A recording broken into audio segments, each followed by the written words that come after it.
Hello friends, welcome to my channel. आज की इस वीडियो में कुछ इंटरेस्टिंग है, जैसे कि डेटा लिंक लेयर में हम stop and wait ARQ error control technique के बारे में समझेंगे।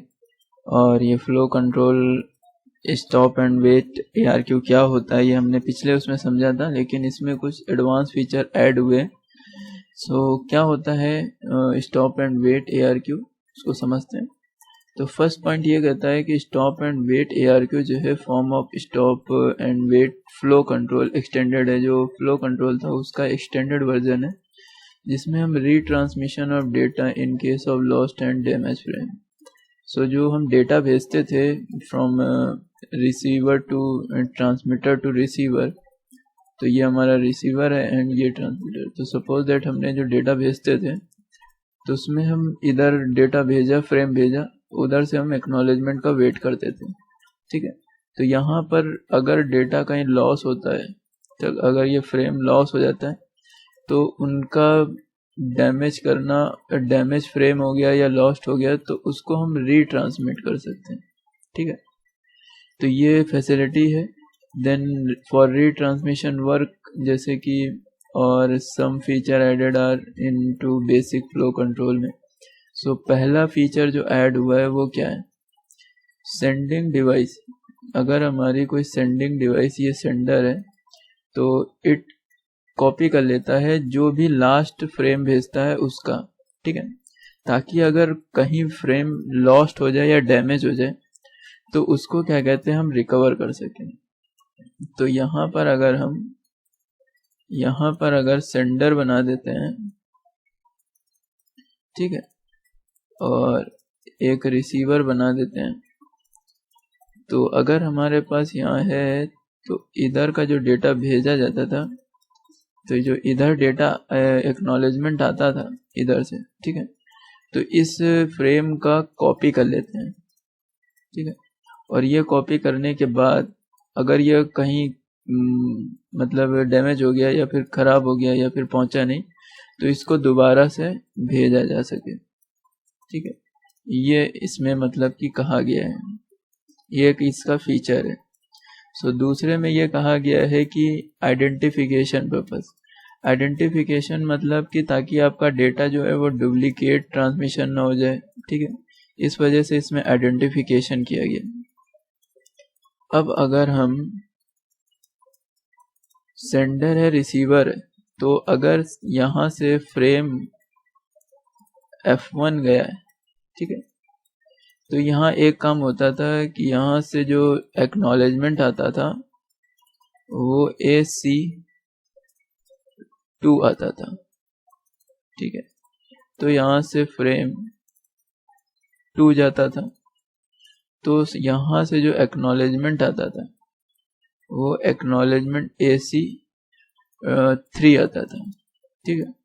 तो इस तरीके से कम्युनिकेशन होता है। अगर यहाँ पर मान लीजिए सपोज दैट, वो आगे मैं बताऊंगा कि अगर यहाँ पर F0 खराब हो गया या डैमेज हो गया तो एक्नॉलेजमेंट जो है वो फिर AC1 आती है, वो आगे हम डिस्कस करेंगे, ठीक है।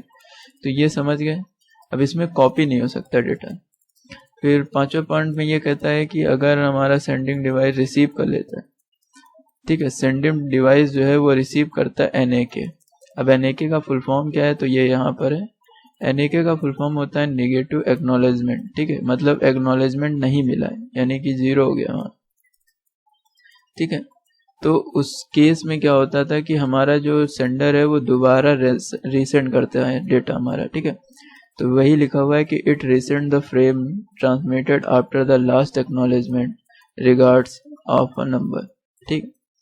देन इसमें कुछ फॉलोइंग स्टेप्स हैं, जो प्रोटोकॉल्स हैं, किन के कैसे कैसे मतलब हमारे चेंजेस होते हैं। तो सबसे पहले जो फॉलोइंग स्टेप है उसमें पहला जो है वो है operation in case of damage frame. अब डैमेज फ्रेम क्या होता है ये समझ लेते हैं। इसके लिए हमने उधर बना रखा है, बना के रखा है, इसमें प्रिंटेड है ये।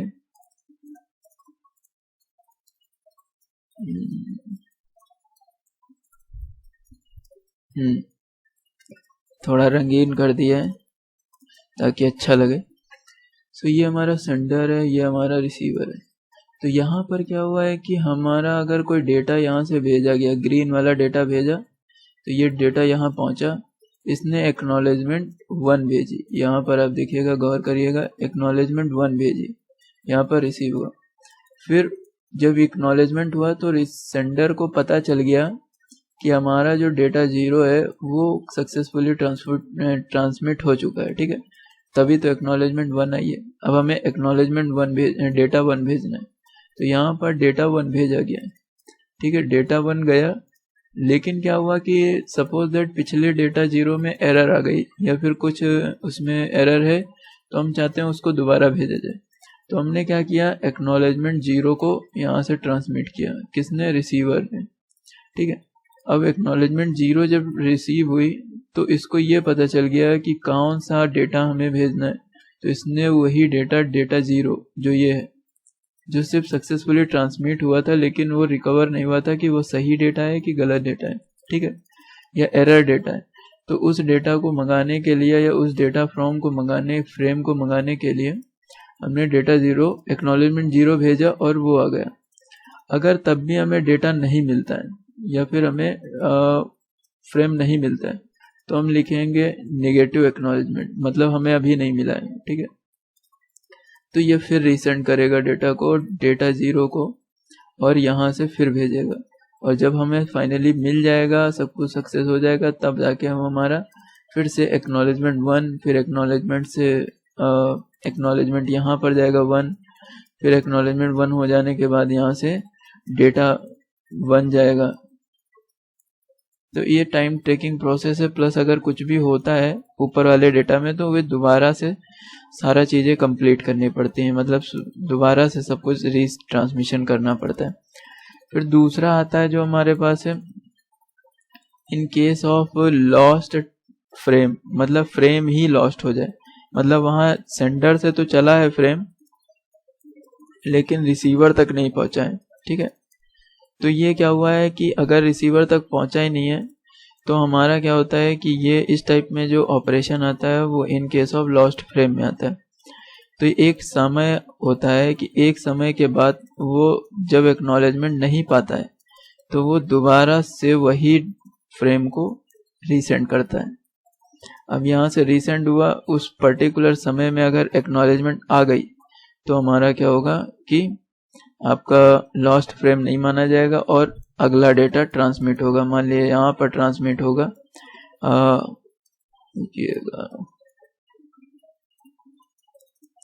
यहाँ पर ट्रांसमिट होगा, एक्नॉलेजमेंट 1 आ चुका है, तो यहाँ पर जो ट्रांसमिट होगा वो डेटा 1 ट्रांसमिट होगा इधर रिसीवर को। अगर ये पर्टिकुलर समय पे पहुंच जाता है और एक्नॉलेजमेंट भेजेगा तो ये भेजेगा एक्नॉलेजमेंट AC1 है तो आगे भेजेगा 2 का, ठीक है, फिर वो डेटा 2 को भेजेगा एंड इसी तरह चलता रहेगा। अगर कोई भी गड़बड़ी होती है, मान लो डेटा 1 पहुंच चुका है लेकिन फ्लो कंट्रोल या उसमें कोई एरर है, तो वो सिंपल ऊपर वाले फ्रेम से रिकवर करेगा। ऊपर वाला मतलब ऊपर वाला जो केस हमने पढ़ा था उस केस में आ जाएगा, ठीक है। अब दूसरा क्या, तीसरा आता है कि अगर आपका एक्नॉलेजमेंट ही जो है वो आपका लॉस्ट हो जाए, तब भी एक एरर जनरेट हो सकती है। जब एक्नॉलेजमेंट ही नहीं आएगा तो टाइम टेकिंग के बाद तो प्रोसेस चलेगा ना।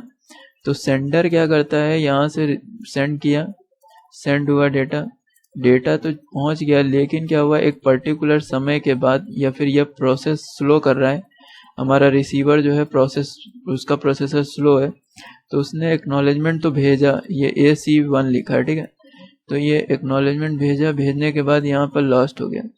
तो ये एक पर्टिकुलर समय के बाद क्या करेगा, वही डेटा फिर से भेजना स्टार्ट करेगा, ठीक है, और फिर वो भेजेगा। भेजने के बाद आपका अगर उस पर्टिकुलर समय में आपका एक्नॉलेजमेंट मिल जाता है तो आपका वो डेटा सही माना जाएगा, ठीक है।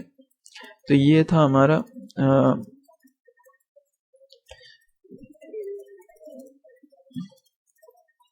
हेलो तो ये था हमारा stop and wait ARQ error control techniques. आपको कैसी लगी वीडियो बताइएगा। देन इसको थोड़ा ग्रीन किया गया है ताकि अच्छा लगे और आपको सही पता चले कि क्या क्या हो रहा है और थोड़ा इंटरेस्ट आए। अगला जो टॉपिक पढ़ेंगे वो गो बैक NRQ प्रोटोकॉल के बारे में पढ़ेंगे।